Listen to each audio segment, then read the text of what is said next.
Ang kwento ni Tomby. Ang kwentong ito ay hango sa totoong buhay. Mula ito sa isa nating tagapakinig. Naitago na lang natin sa pangalang Uno. Walang eksaktong taon.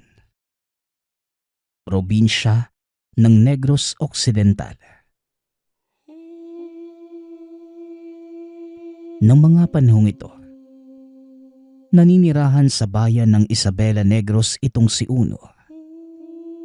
Nasa 20 taong gulang ang binata at nagtatrabaho sa isang malaking taniman ng mangga sa kabilang bayan ng Pontevedra. Kasakasama sa trabaho ang kaibigang tawagin na lang natin sa pangalang Iking. Tubong Mindanao ang binata. Lumipat sila ng pamilya dahil sa lumalalang kaguluhan sa pinagmulang lugar. Nagkataong magkalapit ang bahay nila Uno, kaya naging magkaibigan ang dalawa. Noong una ay mailap ang mga ito. Tila umiiwas sa ibang tao. Ngunit kalaunan ay naging malapit na magkaibigan ang pamilya ng dalawang binata. Dito din napag-alaman ni Uno na isang manggagamot ang tatay ng kaibigan. Natawagin na lang natin sa pangalang Manong Celeste. Noong una, hindi ito napapansin ni Uno. Ngunit sadyang may kakaiba sa matanda na hindi niya maipaliwanag. Lalo na sa pamamaraan ng pananamit. Palaging nakasuot ng itim. Kahit napakainit at pinagpapawisan, naka-jacket pa din ito o hindi kaya naman mahabang manggas. Palaging tinatanong ni Uno sa kaibigan kung bakit ganun manamit ang ama. Ngunit hindi ito nagbibigay ng anumang detalye. Hanggang si Uno na mismo ang nakatuklas. Ito ay nang minsang mag-aya si Iking na uminom ng tuba sa kanilang tahanan. Nag-uusap ang dalawa sa sala nang biglang dumating si Mang Celeste. Mula ito sa bayan at bumili ng mga pangangailangan sa tahanan. Tumayo si Uno upang magmano. Kaagad naman itong tinugo ng matanda. Kaawaan ka ng Diyos. Maiwan ko muna kayo at aayusin ko lang itong pinamili ko. Iking, ikaw na muna ang bahala dito kay Uno ha. Wika na matanda. Opo tay, may niluto palang merienda si nanay. Kumain na po kayo dyan. Saka sumali kayo dito sa amin oh. Masarap yung bagong kuhang tuba. Tugo ni Iking. O sige, tatapusin ko lang itong pag-aayos ng mga binili ko ha. Huling wika ng matanda. Ilang sandali pa naupo na ito sa mesa. Walang pagdadalawang isip na nagbuhos ng tuba sa baso. Noong una nagkakahiyaan pang mag-usap ang mga ito. Ngunit nang makailang tagay na, dito na nagsimulang magkwento ang matanda. Isinalaysay nito ang mga nangyari sa pinanggalingang lugar at kung bakit sila napunta sa Negros. Mga pangkaraniwang kwento lang nung una. Ngunit nang lumaon, nagsimula na itong magkwento ng mga tungkol sa agimat at mga anting-anting. Ngunit si Uno yung tipo ng taong hindi lubusang naniniwala sa mga ganitong bagay. Pero kahit papano, kakakitaan mo din ng interes. Alam mo ba Uno, minsan akong hinabol ng mga rebelde sa bundok at pinagbabarel. Alam mo bang 5 bala ng Armalite ang tumama sa likod ko? Wika na matanda. Sabay taas ng kanyang damit. Ipinakita nito ang isang balang tumagos. Maniwala man kayo sa hindi, nakasentro ito sa kanyang puso. Hindi rin masasabing gawa-gawa lamang ito na matanda. Dahil nang pagmasdang mabuti ni Uno ang sugat, halos magkatapat lamang ang peklat nito sa likod at harap. Maliban pa sa mga ito, Nakita din ng binata ang mahabang sugat na marahil ay mula sa hiwa o taga. Itinaas ni Mang Celeste ang manggas. Tumambad ang napakadaming tato. Mga letrang hindi maintindihan. At ang ilan sa mga ito ay tila mula sa pahina ng kung anong libro. Manong, ano pong ibig sabihin ng mga tattoo ninyo? Tanong ng binata. Ito ba? Talandro ang tawag dito. Ipinaukit ko sa aking balat. At itong nasa kanan naman, dasal para sa aking medalyon. Ang 4 Ebanghel. Tugon ni Mang Celeste. Habang pinapakita ang bilugang medalyon na may 4 na muka. Sa likod nito ay may mga sulat na hindi maintindihan. Halos hindi mabasa sa sobrang liit. Teka, 4 Ebanghel? Ano po ba yun? Saka para saan po? Muling tanong ng binata. Ang 4 Ebanghel o 4 na ebanghelyo mula sa 4 na disipulo ni Kristo. Pinagsama-samang buhay na salita na maaari mong gamitin bilang proteksyon o hindi naman kaya panglaban sa masasamang elemento. Tugon ni Mang Celeste.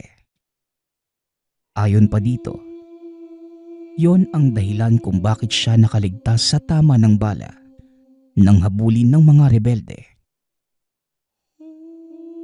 Alam mo Uno, kilala yang si tatay doon sa Mindanao bilang berdugo ng mga mangkukulam. Kung minsan, pati mga aswang. Alam ko mahirap paniwalaan pero totoo lahat ng sinasabi ni tatay. Manggagamot siya sa pinanggalingan namin Sabat ni King. Hindi pa din kumbinsido ang binata sa mga kwento dahil hindi naman niya talagang nasaksihan ang mga pangyayari. Si Uno din yung tipo ng taong hindi basta-bastang naniniwala ng walang pruweba.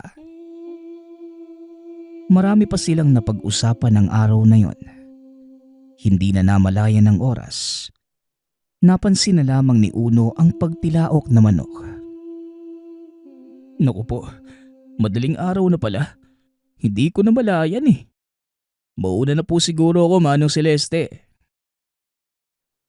Pagpapaalam ni Uno. Ngunit hindi ito pinayagan ng matanda. Ay hindi Uno. Huwag kang lalabas ng bahay. May mga nakaabang sayo. Wika na matanda. Natawa pa ang binata ng oras na yon dahil sa pag-aakalang nagbibiro lamang ito. Po? Sino naman pong mag-aabang sa akin sa ganitong oras? Manong naman, pinagtitripan niyo yata ako Wika ni Uno. Kagading napawi ang ngiti ng binata dahil nakita nitong seryoso ang mukha ni Mang Celeste. Hindi ako nagbibiro iho.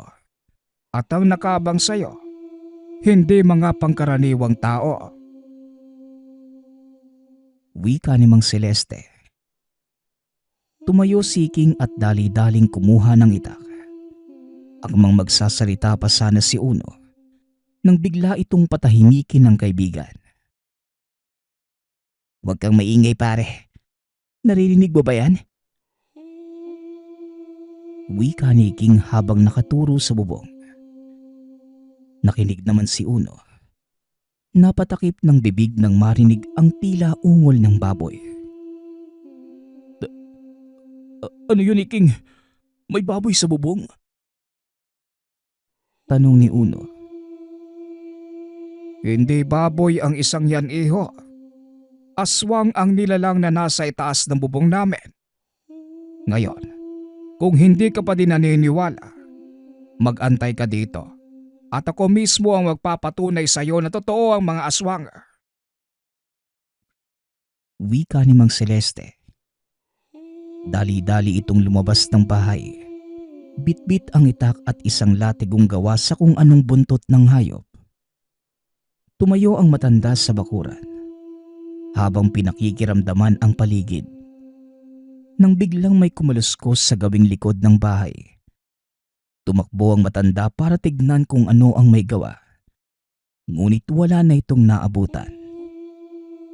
Sa pag-aakalang wala na ang nilalang, lumabas sina Uno at Iking na siyang pinakamalaking pagkakamali ng magkaibigan. Sinunda ng mga ito si Mang Celeste at nang malapit na sa matanda, isang mahinang pag-angil ang narinig ng mga ito na nagmumula sa kanilang likuran. Nilingon ito ni Uno, ngunit sa kasamaang palad walang nakita ang binata. Laking gulat nito nang bigla siyang itulak na matanda. Napadapa sa lupa si Uno at nang iangat ang tingin, isang malaasong nilalang ang pinaghahampas ni Mang Celeste ng latigo. Umaatungal ito dahil sa sakit. At ang tunog na nagmumula dito ay parang pinaghalong baboy at aso. Walang hiya kang aswang ka at talagang ang tahanan ko pa ang pinili mong pasyalan. Wika na matanda. Hindi makapaniwala si Uno sa mga nakikita. Lalo pa nang hagisan ito ng sulo ni Iking. Isang elementong may ulo ng baboy at katawan ng taong punong-puno ng balahibo ang tumambad sa kanila. Hinagupit ni Mang Celeste ang nilalang hanggang sa tuluyan na itong mamatay. Ngunit akmang dadamputi na sana ito, may isa pang dumating para kunin ang katawan ng aswang. Nagawa nitong itulak si Mang Celeste. Hinila palayo ang bangkay hanggang sa tuluyan na itong naglaho sa kanilang paningin. Hahabulin pa sana ni Iking ang mga ito. Ngunit inawat siya ng ama. Huwag ka nang mag-aksaya ng panahon. Hindi mo na din maaabutan ang mga yon. Isa pa kung maabutan mo man, paniguradong wala ka ding laban sa kanila. Wika ni Mang Celeste. Nang mga sandaling yon, tila nawala ang kalasingan ng binata. Hindi siya makapaniwalang sa mismong araw na yon na pinag-usapan nila ang tungkol sa aswang. Saka naman ito nagpakita. Hindi na muna siguro ako uuwi. Delikado sa daan eh. Aantayin ko na lang sigurong mag-umaga, Manong. Wika ni Uno. Pumayag naman ito at sa katunayan, bago mangyari ang insidente, sinabihan na siya ng matanda na huwag umalis. Naupo sila sa sala. Pinag-uusapan ang nangyari. Ipinaliwanag naman ni Mang Celeste ang lahat, lalo na kung anong uri ng aswang ang sumalakay sa kanila. Alam mo, Uno, maraming uri ng mga aswang. May matataas na uri at mababang uri. Ang mga matataas na uri ay hindi basta-bastang nananalakay ng mga tao para gawing hapunan. Kontrolado nila ang kanilang pananabik sa laman. Samantalang ang mababang uri naman, sila yung madalas manambang o manugod na mga tao dahil wala silang kontrol sa kanilang gutom at sa oras na makakita ng oportunidad, kagad-kagad sumusunggab. Pagpapaliwanag ng matanda. Ayon dito, ang mababang uri ay nahahati sa ilan pang uri at ang sumugod sa kanila, maaaring ituring na pangkaraniwan. Mga aswang gubat ang tawag sa kanila. Malalakas. Pero kung ihahambing sa mga matataas na uri na aswang, wala pa sa kalahati yung lakas nila. Kadalasan silang lumalakad ng magkakasama eh. Minsan dalawa o kaya minsan tatlo. Kagaya na lang kanina ng nakasagupa ni tatay. Wika ni Iking. Marami ding nalalaman ang binata dahil itinuro sa kanya ito ng ama at may nalalaman din ito pagdating sa lihim na karunungan. Ano ba yan? Pakiramdam ko tuloy. Parang ako ang pinakamangmang na tao dito ah. Akalain mo yun? Lumaki ako ng ganito nang hindi nalalaman ng tungkol sa mga aswang. Wika ni Uno. Hindi naman lahat ng tao nabiyayaan ng kaalaman, Uno. Maswerte na ang ilang may nalalaman ng kaunti. Pero marami pang bagay ang hindi mo nalalaman. Hindi lang sa aswang, kundi maging sa mga mangkukulam at mangbabarang. Tugon ni Mang Celeste. Maliwanag na ng mga sandaling yon. Hindi na nakatulog ang tatlo. Mabuti na lamang at walang trabaho sa taniman. Kaya hindi na muna sila nag-abalang magpunta doon. Buong araw na natili sa tahanan nila iking si Uno. Hindi pa din ito makapaniwalang magkakaroon siya ng engkwentro sa mga aswang. Ngunit hindi lang yon ang naging karanasan ni Uno. Nang araw na yon, napagkatuwaan ng magkaibigang sumama sa panggagamot ni Mang Celeste. Kahit papano, nakilala na din ang matanda sa lugar. Ngunit hindi pa ganoon karami ang nakakaalam. Kadalasan, hindi ako nagsasama ng kahit sino sa panggagamot.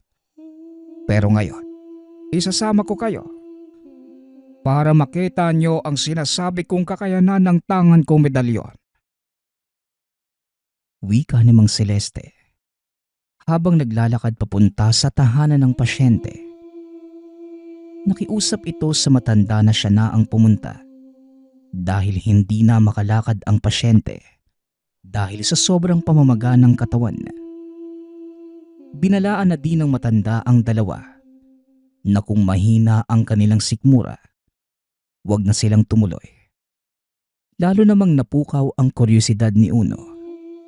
Dahil noon pa lamang ito makakakita ng aktwal na kumbate sa isang mangkukulam.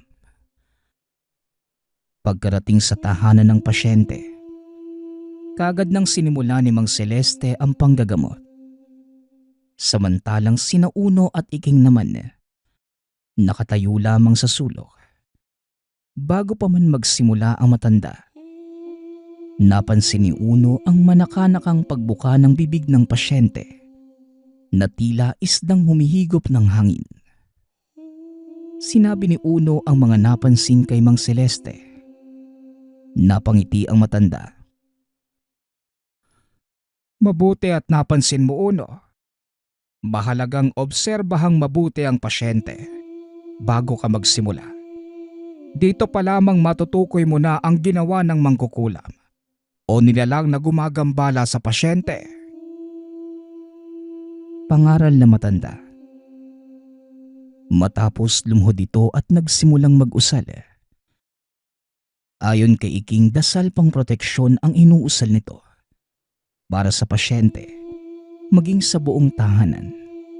Kung sakaling nasa paligid lamang ang may kagagawan, hindi ito basta-bastang makakapasok. Sa kalagitnaan pa lamang ng pagpupuder, biglang sumuka ng dugo si Mang Celeste. Kinabahan si Uno sa pag-aakalang napano na ang matanda. Ngunit sinabi ni Iking na normal lamang yon, lalo pa kung napakalakas ng kalaban. Matapos magdasal, kaagad na itong tumayo. Sinimulan ang paghuli sa mangkukulam.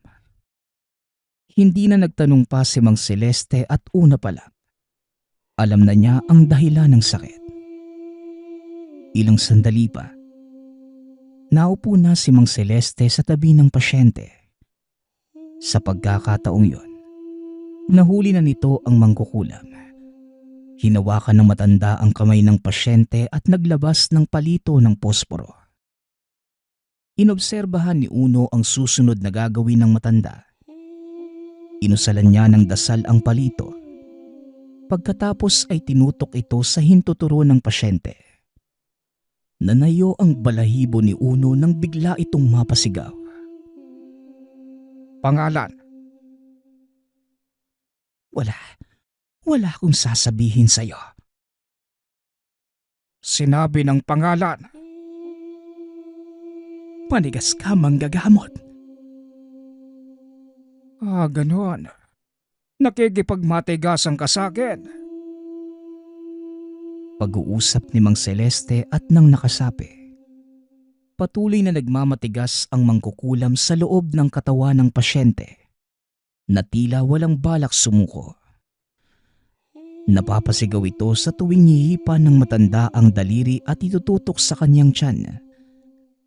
Maliban pa dito, may kung ano pang iniihip si Mang Celeste, dahilan para lalong pahirapan ang nakasanib. Inabot na ng halos 15 minuto ang ginagawang kumbate ng matanda. Ngunit tila walang balak sumuko ang nakasapi sa pasyente. Kung magmamatigas ka pa din, patuloy ka lang mahihirapan. Kaya kung ako sa'yo, susuko na ako. Wika na matanda. Kitang-kita sa pasyente ang hirap na dulot ng mangkukulam. Kaya naman hindi na pinatagal ni Mang Celeste ang laban. Ngunit akmang papatayin na niya ito. Aksidenteng nabitawan ng matanda ang palito. Dahilan para makawala ang kaluluwa ng mangkukulam. Nako, naloko na. Nakawala ang sanib. Bilisan ninyo. Sumunod kayo sa akin. Wika ng matanda. Bakit tay? Nahanap mo na po ba kung saan ang kinaroroonan ng mangkukulam? Tanong ni Iking. Dali-daling lumabas ang tatlo para puntahan ang lugar na sinasabi ni Mang Celeste. Hanggang sa nakarating sila sa bayan. Hindi inaakalang doon matatagpuan ang kanilang hinahanap. Ang nasa isip ni Uno na mga sandaling yun, nakatira sa isang kubo sa gitna ng kawalan ang mangkukulam. Ngunit ang lugar na kanilang pinuntahan, loob ng isang subdivision. Magagara ang mga bahay at mukhang mayayaman ang mga tao. Huminto si Mang Celeste sa tapat ng isang tahanan. Nakasarado ang gate nito. Kaya naman pinili na matandang kumatok. At isang babae ang lumabas. Tinatayang nasa edad 30 ito. Maayos ang pananamit. At wala sa itsura ang pagiging mangkukulam. Uy, King. Sigurado ba si Mang Celeste sa bahay na pinuntahan natin? Baka mamaya magkamali tayo, ha? Nako, malaking problema to. Wika ni Uno. Wala kang dapat alalahanin, Uno. Magtiwala ka lang kay tatay. Ni minsan hindi pa siya nagkakamali sa mga ganitong bagay. Tugon ni Iking. Sinimula ni Mang Celeste ang pakikipag-usap. Nagtatanong-tanong lang ito sa babae. Laking pagtataka ni Uno dahil malayo naman sa totoong pakay nila ang mga tanong nito. Mawalang galang na ining. Saan ba dito pwedeng makabili ng yelo? Tanong na matanda. Doon po sa kabilang kanto. Unang tindahan po. Tugon ng babae. Ganun ba? Isang tanong na lang. May kakilala ka bang babaeng nagngangalang Josefa? Muling tanong ni Mang Celeste. Sa pagkakataong yon, bigla nang nag-iba ang reaksyon ng mukha ng babae. Wala po. Hindi ko po siya kilala. Bakit po, Manong? Tugon ng babae. Napangiti na lamang si Mang Celeste sa sinabi nito. Akmang tatalikod na sana ang babae nang bigla siyang tawagin ng matanda. Josefa, hindi mo inaakalang matutuntong kita, no? Maswerte ka at hindi kita pinatay sa katawan ng biktima mo. Ngayon mo sabihin sa akin, bakit mo binigyan ng sakit ang taong yon? Tanong na matanda. Pasensya na po kayo. Pero hindi ko alam ang ibig niyong sabihin. Umalis na po kayo bago ko tumawag ng pulis. Tugon ng babae. Ngunit hindi nagpatinag si Mang Celeste. Hindi ito umalis, na para bang siguradong sigurado sa nalalaman tungkol sa babae. Huwag ka nang magmaang-maangan pa. Maaaring hindi mo ko nakikilala. Pero ikaw, kilalang kilala kita. Kaya ngayon, hanggat may pasensya pa ako natitira, umamin ka na sa kasalanan mo at tatanggalin mo ang nilagay mong sakit sa katawan ng biktima mo. Kung ayaw mong dito mismo kita patayin. Banta ni Mang Celeste. Dito na nagsimulang makaramdam ng takot ang babae. Napaupo na lamang ito sa lupa. Sa mga hindi nakakaalam, ang presensya ng isang lehitimong manggagamot sa dome ng isang mangkukulam ay mas nakakatakot pa sa baril na nakatutok sa sentido ng isang tao. Dahil ang pagpasok ng isang manggagamot sa isang dome ay nangangahulugan na kaya nitong basagin ang anumang depensa ng nagtatag nito. Malaki ang kasalanan ng taong yun sa asawa ko. Dahil sa kanya, natanggal ito sa trabaho at nagpakamatay. Gumaganti lang ako, Manong, at nararapat lang sa kanya ang ginawa ko. Wika ng babae. Kaya imbes na tuluyan, naupo si Mang Celeste sa tabi nito at kaswal na nakipag-usap. Maaari mo bang ikwento ang nangyari? Yun kung ayos lang sa'yo. Makikinig ako para timbangin ang sitwasyon. Tugon ng matanda. Kaagad namang nagkwento ang babae. Ayon dito, magkasama sa trabaho ang pasyente ni Mang Celeste at ang kanyang asawa. Noong una mas mataas ang posisyon ng pasyente kaysa sa asawa nito. Ngunit dahil sa husay sa trabaho, naitaas ang posisyon ng asawa. Ngunit nainggit ang pasyente ni Mang Celeste. Gumawa ito ng paraan para matanggal sa trabaho ang asawa ni Josefa. Nalugmok ito ng husto. Hanggang sa isang araw, nakita na lamang itong nakabitin at wala ng buhay. Yan ang dahilan kung bakit ko kinulam ang pasyente mo. Ngayon, masisisi mo ba ako? Wika ni Josefa. Alam kong malalim ang dahilan mo at ang pinanggagalingan ng galit mo.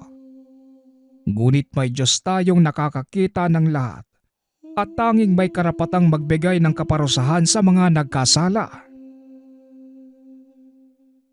Tugon ni Mang Celeste. Pinakiusapan din ito si Josefa na alisin na ang sakit na tinanim sa kanyang pasyente. Kaagad namang sumunod ang babae. Matapos makipag-usap ay kaagad ding umalis si Mang Celeste sa lugar. Manong, bakit hindi niyo po pinatay yung mangkukulam? Ano pong dahilan niyo? Tanong ni Uno. Minsan kailangan nating pakinggan ang dahilan ng kapwa natin at timbangin ang sitwasyon. Hindi porket mangkukulam ang isang tao ay papatawan mo na kagad ng kamatayan. Tugon ni Mang Celeste. Hindi naman maintindihan ni Uno ang sinasabi ng matanda dahil wala itong alam sa lihim na kanunungan. Ngunit gayunpaman, isang bagay lamang ang naiintindihan nito. Ang pag-unawa sa kapwa at sa sitwasyong kinalalagyan nito. Pagkarating sa tahanan ni King, muling nagkayayaang uminom ang magkaibigan. Pinag-usapan ng mga ito ang mga nangyari. Hindi pa din makapaniwala ang binatang totoo ang lahat ng nangyayari. Kinabukasan naman, maagang nagpunta sa taniman ang dalawa. dahil araw yon ng pamimitas ng mga magulang na mangga. Sa tuwing magkakaroon ng ganoong pagkakataon, marami ang tao sa taniman. Ang ilan sa mga ito ay hindi nila kakilala. Mga taong kinukontrata ng may-ari para mamitas at mabilis matapos ang pag-aani. At dahil matagal nang nagtatrabaho si Uno sa taniman, siya ang namamahala sa mga taong namimitas. Habang nag-iikot sa pataniman, napansin nito ang isang lalaking kakaiba ang kinikilos.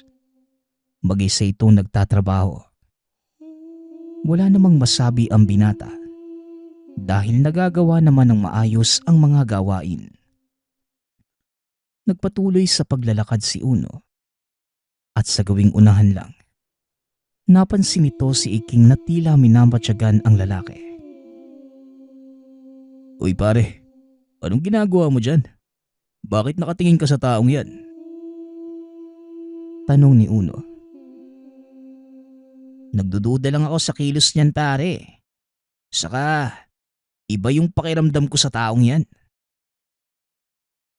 Tugon ni Iking. Oo nga pare, ako din. Iba nga yung pakiramdam ko sa taong yan eh. Saka ngayon ko lang din nakita yan dito. Muling wika ni Uno. Hinayaan na lang ito ng dalawa.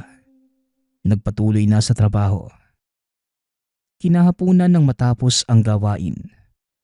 Muling nakita ng dalawa ang lalaki. Nakapila na ang mga ito para kunin ang kanilang bayad para sa buong araw. Nakatayong mag-isa ang lalaki habang hinihintay na tawagin ang pangalan niya. Nang makuha ang bayad, dali-dali na itong umalis. Kaagad naman itong sinunda ni Uno dahil hindi talaga maganda ang pakiramdam nito sa lalaki. Naglalakad ito papunta sa bayan hanggang sa makarating sa merkado. Lumiko ito sa may kanto. Dali-dali namang tumakbo si Uno papunta roon. Ngunit hindi na nito nakita ang lalaki. Akmang aalis na sana si Uno nang biglang nagpakita ito. Ay, anong ginagawa mo at bakit mo ako sinusundan? Wika ng lalaki. Noong una hindi nakapagsalita si Uno. Ngunit biglang dumating si Iking. Uno, anong nangyayari dito? Tanong ni Iking. Ngunit nang lingunin nila ang lalaki, wala na ito sa kinatatayuan.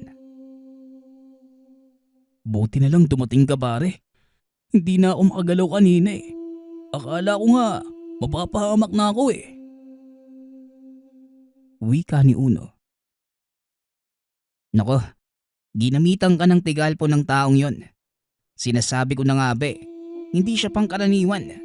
Kailangan malaman ni tatay ito. Tugon ni Iking.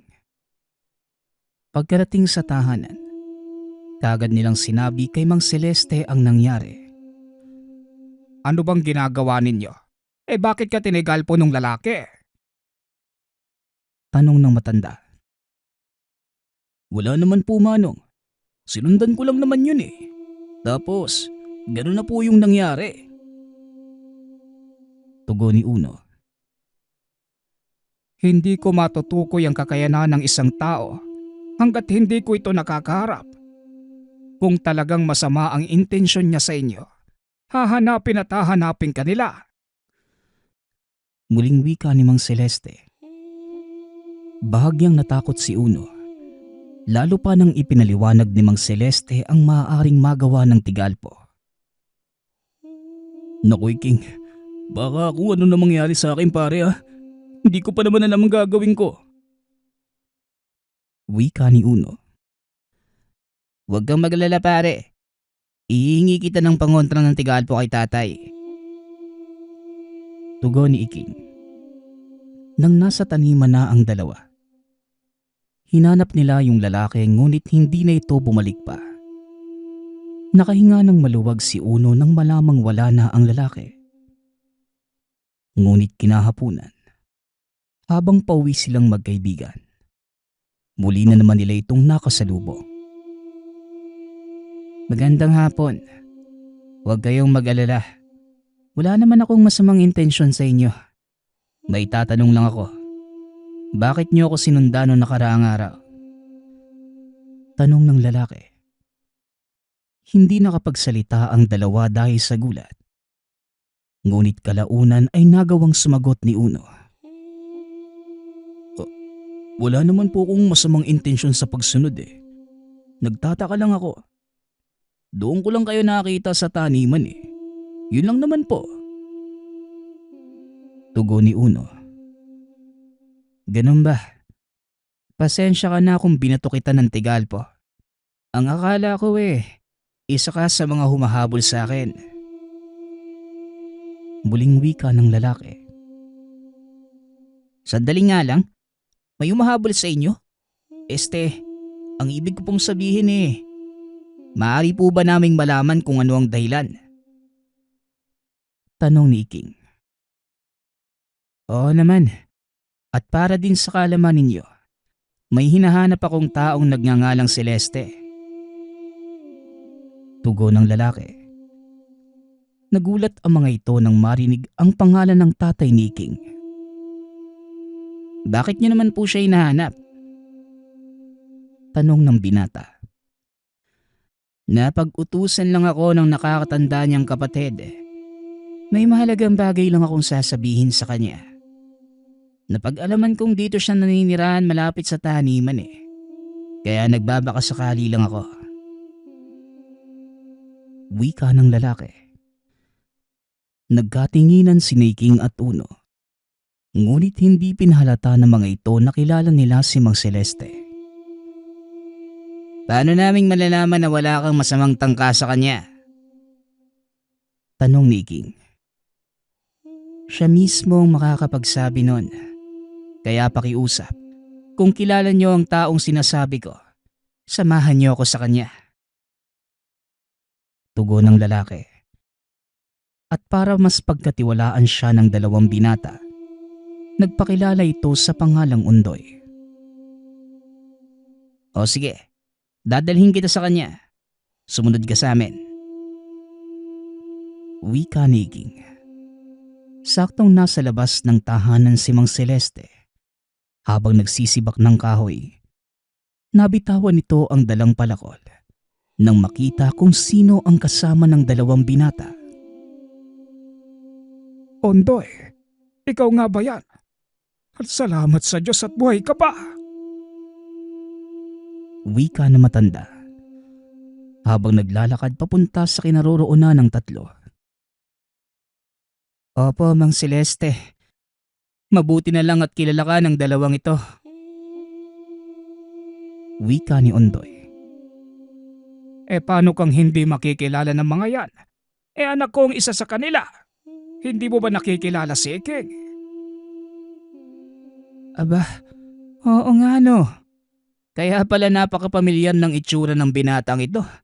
Bakit hindi ko kagad naisip yung kanina? Mabuti naman at nakaligtas ka sa kamay ng mga rebelde.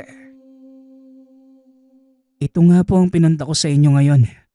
Sa tulong ng nakakatanda niyong kapatid, nalaman ko kung nasan ka. May dala siyang sulat para sa inyo. Mangyari po ay kayo na lang ang bumasa. Pag-uusap ng dalawa. Binasa ni Mang Celeste ang sulat at nagulat sa mga nakasaad. Hindi ko akalaing nagkamali ako ng akala sa mga rebelde. Ngayon alam ko na. Paano niyong natuklasan ang tungkol sa totoong pakay ng mga rebelde? Tanong ni Mang Celeste. Hindi po sinasadyang marinig ko ang usapan ng mga commander. At ayon po sa kanila, iniligtas ng kanilang kasamahan ng ilang sundalo at sibilyan nang minsang magkaroon ng pagguho sa kabundukan. Mga rebelde din po ang tumulong sa ilan nating kababayan sa bandang paanan ng bundok nung magkaroon ng malalang karamdaman. Tugon ni Undoy. Ipagpalagay na nating nagkamali ako sa paghusga sa mga rebelde. Pero bakit mo sinasabi ang lahat ng ito sa akin? Muling tanong na matanda.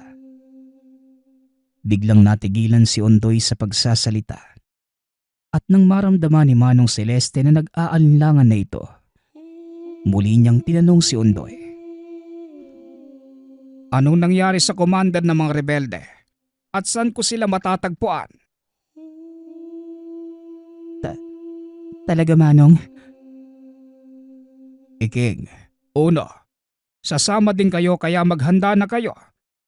Magpaalam ka muna uno sa mga magulang mo. Wika ni Mang Celeste.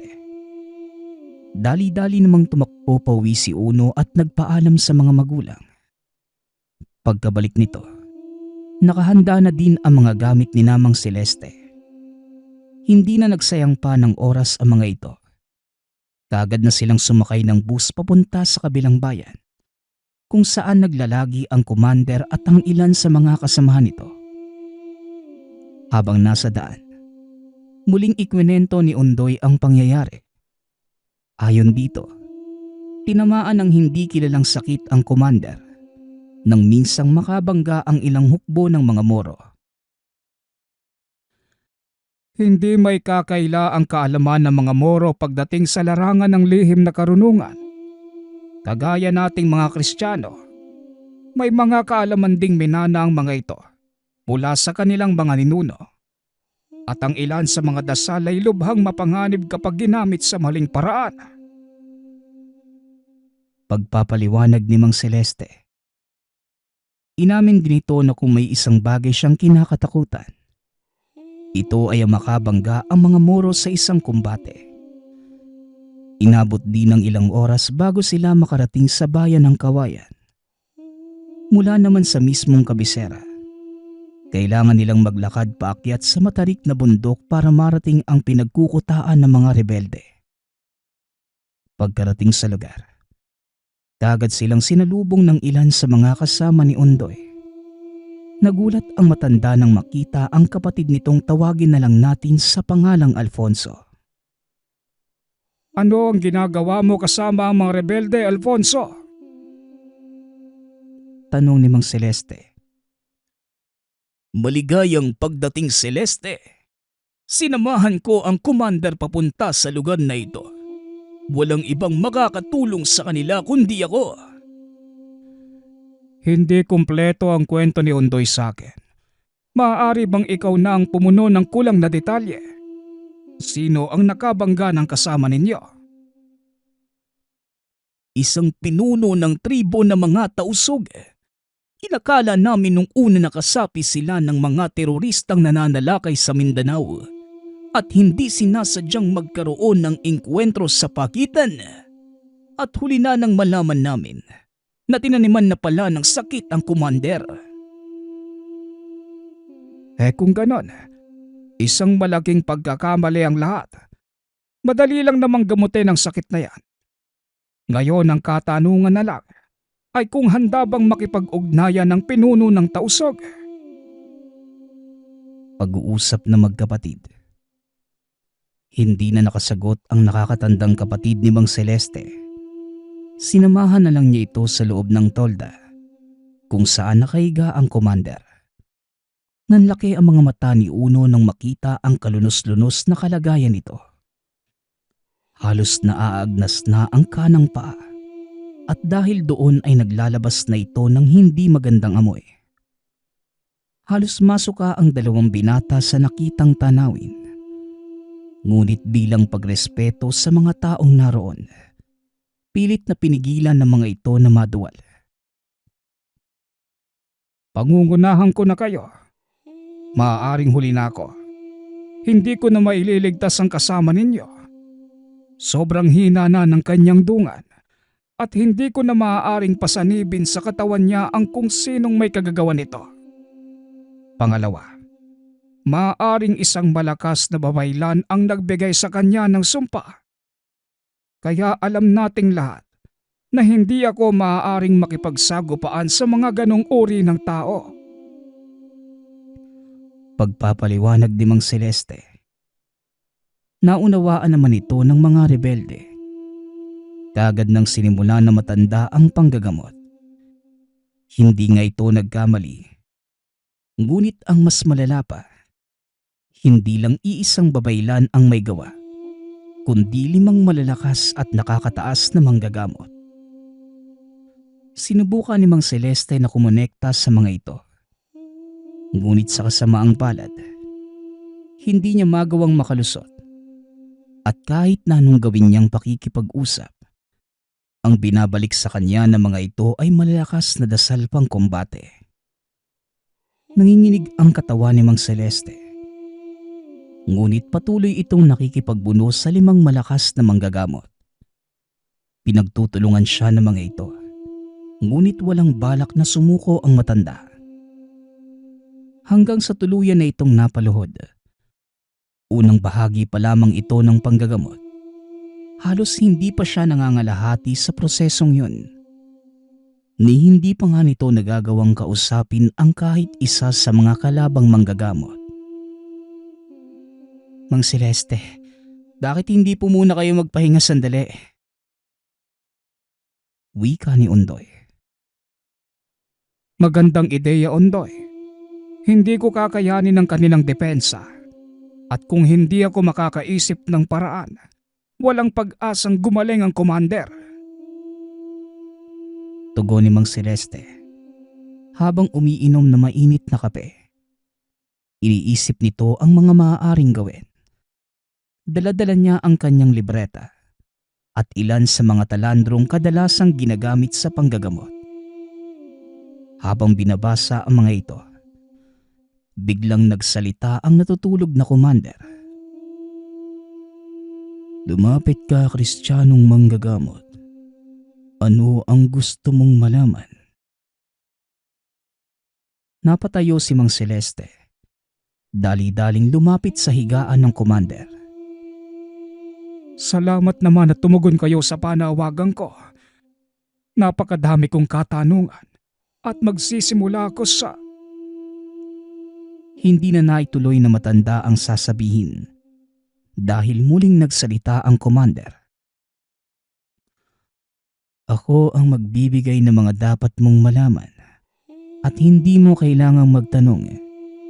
Kaya makinig kang mabuti dahil hindi ko na uulitin pa ang sasabihin ko. Muling wika ng commander. Alam ni Mang Celeste na isa sa mga manggagamot ang kausap niya ng mga sandaling yon. Kaya hindi na ito nagsalita. Hinayaan ng magkwento ang nakasanib. Hindi na ako magpapakilala. Hindi na rin naman mahalaga ang pangalan ko. Mabuti na lang at gumana ang aming plano. Alam kong ikaw ang pupuntahan ng mga taong ito at aaminin ko sa iyo. Kinailangan kong gamitin ang katawan ng commander na ito bilang pain. Pain? Anong ibig mong sabihin? Sinabi nang huwag kang magsasalita. Hayaan mo lang akong ikwento ang lahat. Pasensya na. Bigla kang tumahimik kaya. Sinabi nang huwag kang magsalita. Hayaan mo kong ituloy ang salaysay ko. Muling wika ng nakasanib. Itinuloy ng isa sa mga manggagamot ang kwento. Sinabi din ito na ang totoong dahilan kung bakit niya ginamit ang katawan ng commander. Ayon dito, hindi nagkataon ang pagtatagpo nila ng mga manggagamot. Sinadya nilang katagpuin ng commander at palabasing kinalaban nila ito para mailigtas ang buhay. Ayon din sa nakasanib na manggagamot, may isa pang mas malakas sa kanila na naghahangad ng buhay ni Mang Celeste. Laking pasasalamat ng mga ito. Dahil isa sa mga kapatid na matanda ay malapit na kaibigan ng commander.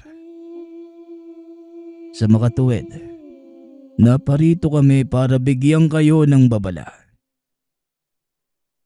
Bigyan ng babala? Pero bakit kailangang magkaganito ang commander? Para magmukhang makatotohanan ang lahat. Matapos magsalita ng nakasanib sa commander, Biglang nawala ang mga sugat nito. Maging ang nabubulok na binti ay nagbalik sa dati. Teka, anong nangyari sa sugat? Bakit biglang nawala? Tanong ni Uno. Ilusyon lamang ang nakita ninyong sugat, kaya wala na kayong dapat pang alalahanin. Tugon ni Mang Celeste. Pero parang totoo yung nakita namin eh. Naamoy ko pa nga yung nabubulok na laman. Muling wika ng binata. Ipinakita lang ng inyong isipan ang gusto nyong makita ng mga mata. Kaya tumahimik ka na at hayaan mong ituloy ng manggagamot ang kwento. Tugon ng matanda. Kagad namang nagpatuloy sa pagkukwento ang manggagamot. Maaring sa mga oras na ito, pinaghahanap ka na ng taong tinutukoy ko. Malaki ang atraso mo sa kanya. Alam mo kung ano ang sinasabi ko at hindi na yung kailangan pang banggitin. Ngayong nakarating na sa iyo ang babala ko, ipinapayo naming mag-iingat ka at kasabay ng babalang ito, ang pakiusap, patayin mo siya para sa amin. Huwag kang mag-alala dahil tutulong kami sa paraang hindi mo inaasahan. Muling wika ng nakasanib. Matapos magsalita, kagad na ding nawala ang nakasanib. Muling natulog na mahimbing ang commander. Kagad namang kinausap ni Mang Celeste sina Undoy at ang iba pa. Narinig naman ninyo siguro ang sinabi ng manggagamot. Wala siyang personal na galit sa commander ninyo. Kaya hanggat maaari, iwasan nyo ang isiping magigante sa ginawa niya. Kailangan nating ituon ng pansin sa paparating na kalaban.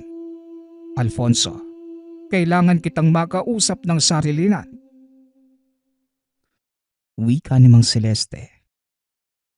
Kagad itong naglakad palayo sa mga tao. Sumunod naman ang nakakatandang kapatid. Ay nako, hindi ko akalaing aabot sa ganito ang nangyari noon.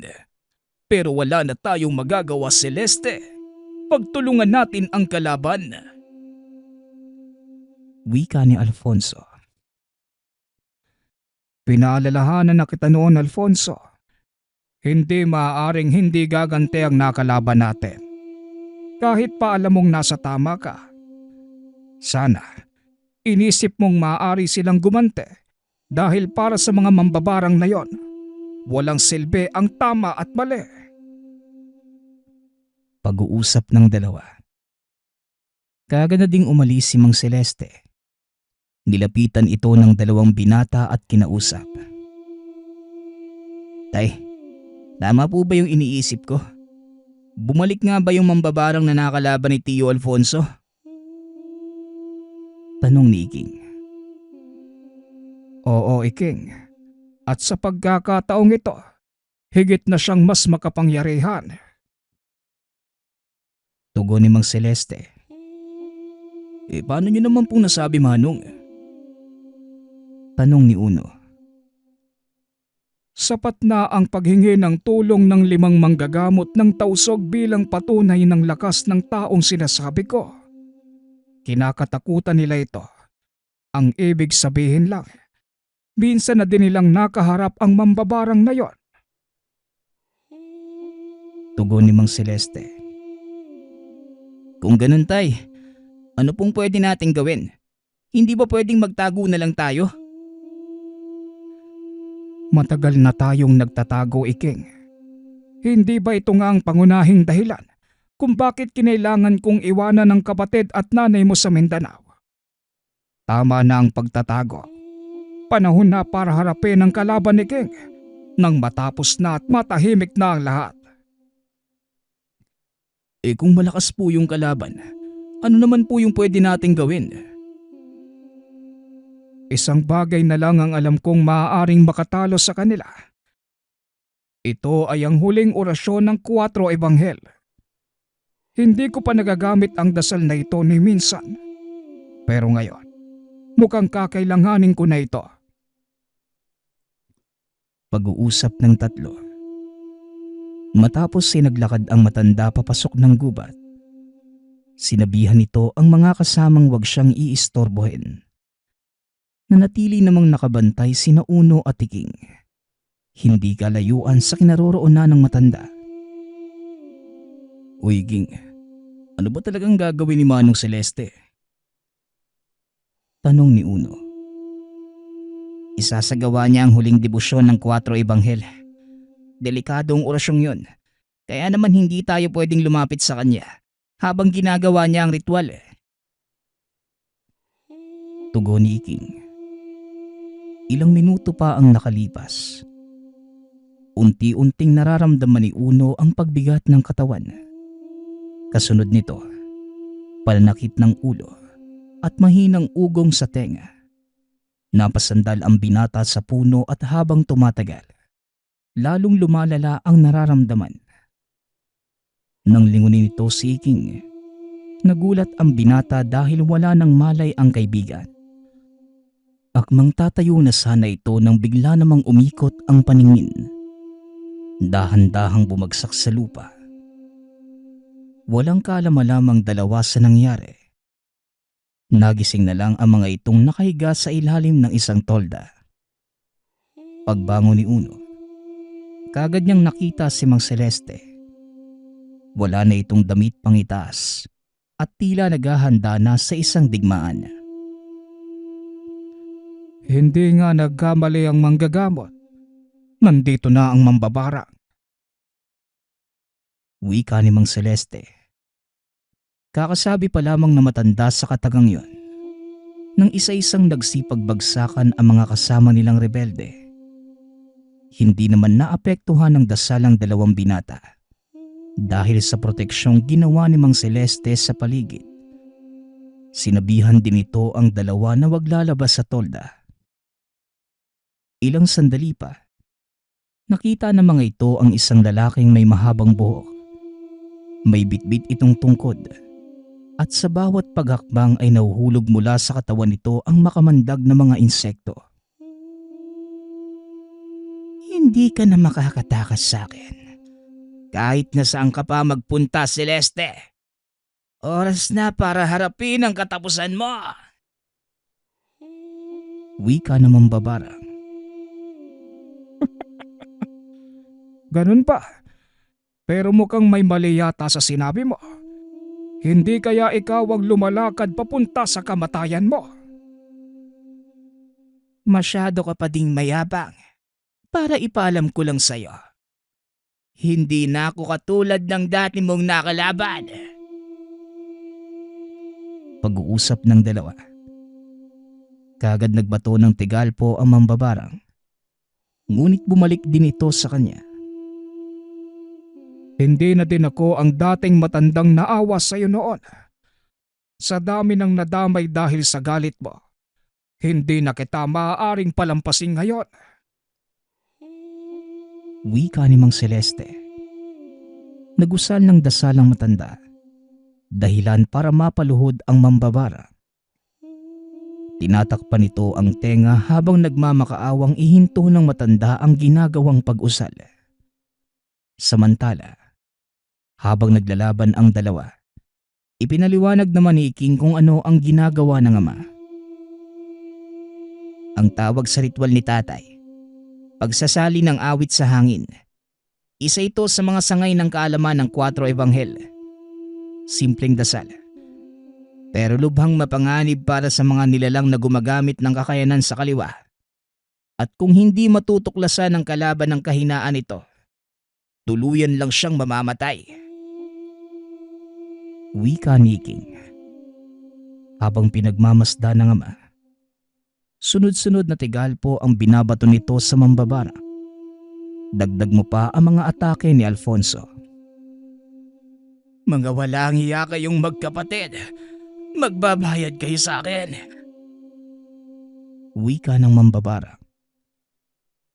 Oo, magbabayad kami. Magbabayad ako. Ikaw, lahat kami. Pero pasensya na. Dahil hindi ito ang araw na yon. Tugon ng matanda.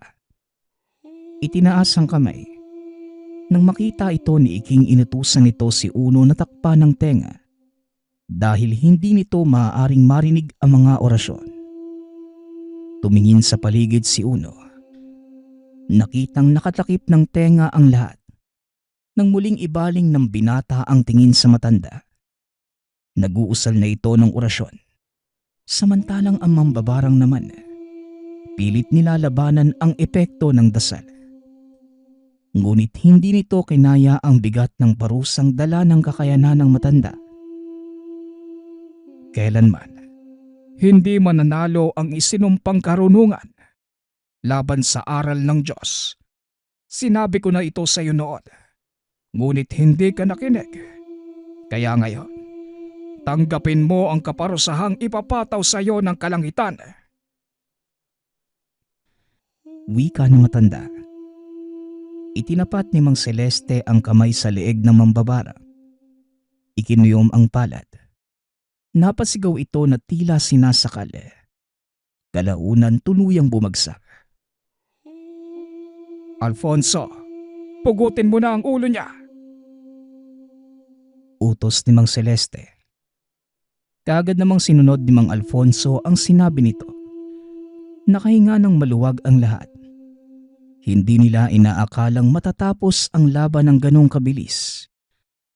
Matapos ang kaganapan, muling nag-usap-usap ang magkapatid. Kalaunan, nagpaalam na ding bumalik sa kanilang lugar. Umuwi na din si Mang Celeste sa kabila ng mga nasaksihan. Hindi pa din makapaniwala si Unong masasaksihan niya ang lahat ng iyon. Ito ang karanasang tuluyang nakapagpabago ng paniniwala. Ito rin ang nagtulak sa binatang pag-aralan ang lihim na karunungan sa ilalim ng pagtuturo ni Mang Celeste. Sa paglipas ng panahon, bagaman hindi naging manggagamot, nagawa namang gamitin ni Uno ang mga nalalaman upang ipagtanggol ang sarili maging ang pamilya. Lumipas ang ilang taon, bigla na lamang nawala si Iking at ang kanyang ama. Walang nakakaalam kung nasan sila. Ngunit ang kinagulat ni Uno, iniwan nito sa kanyang pangangalaga ang ilang kagamitan, lalo na ang medalyong pinakaiingatan. Hindi akalain ng binatang gagawin yun na matanda. Pinaglaanan ni Uno ng panahon ang pag-aaral ng mga dasal hanggang sa tuluyang makumpleto ang debosyon. Nagawa niya itong gamitin paminsan ng gagamot, ngunit pinili niyang isikreto ang mga nalalaman dahil ayaw nitong magulo ang kanyang buhay, lalo pa nang magkaroon na siya ng sariling pamilya. Gayunpaman, ni minsan hindi inalis ng binata ang mga disiplina at aral na binigay sa kanya ni Mang Celeste. Maging ang tanga nitong medalyon ng 4 Ebanghel. Nagpapasalamat nga pala ako sa nagpadala ng ating kwento. Naway nagustuhan niyo ang inyong napakinggan. Nagpapasalamat din ako sa lahat ng patuloy na nakikinig at sumusuporta sa ating channel. Naway patuloy niyong suportahan at pakinggan ang ating mga kwento. Hanggang sa muling pakikinig. Paalam.